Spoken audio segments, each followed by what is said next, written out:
Now? Well, prepare yourselves for a real thriller then.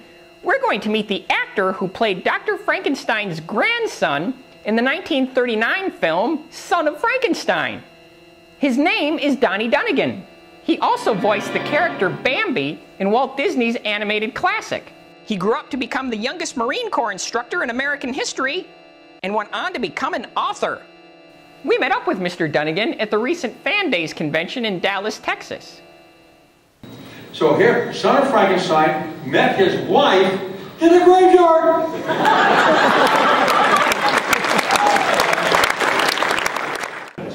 What was your favorite book as a child? My mom was a super tutor, and I read books probably 4 and 5 years ahead of what most children do. And the one that made the lasting impression on me, 1938 this is, okay, was a story about a little girl with a friend, I think it was Hansel and Gretel, in a forest. And the image I have of it was people helping people, particularly when they're in danger or imaginary danger. What was your first acting role? And the first acting role was my very first role of 7 or 8 films, and that was Mother Carey's Chickens.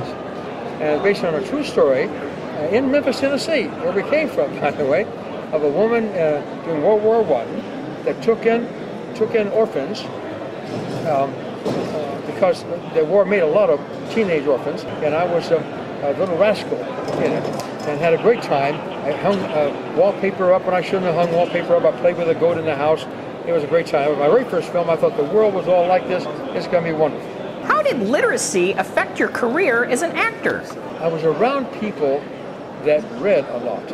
And I was around people like Basil Rathbone. And he could have been the President of the United States or the Prime Minister of England. Basil Rathbone later did Sherlock Holmes and all those great stories. He was a very literate man, played checkers and chess. I was fascinated by chess. Checkers was easy, even at 5. But chess fascinated me. And Boris Karloff was a very literate man. He was reading books that people couldn't even read the title of. And that made a very strong impression on me then and now. And I still look at my library at home, books that people throw away. And it sure helped me in the Marine Corps. I entered the Marine Corps with just a high school education. And I became the youngest drill instructor in Marine Corps history because my test scores were very high. And I think that's the product of reading as a youngster instead of being locked in front of television like so many youngsters are today. Have you written any books? Yes, I just had my very first book published. Of several that I'm going to have. I have 5 books at home ready for the publisher. And I just published my very first book this last week, Order Repo. Look this baby up on Amazon.com. Thank you for the interview, Mr. Dunagan. Hootie Bee, I got to tell you something. This interview with you was a whole lot more fun than many others I do. Thank you, Hootie Bee. Donnie Dunagan, ladies and gentlemen.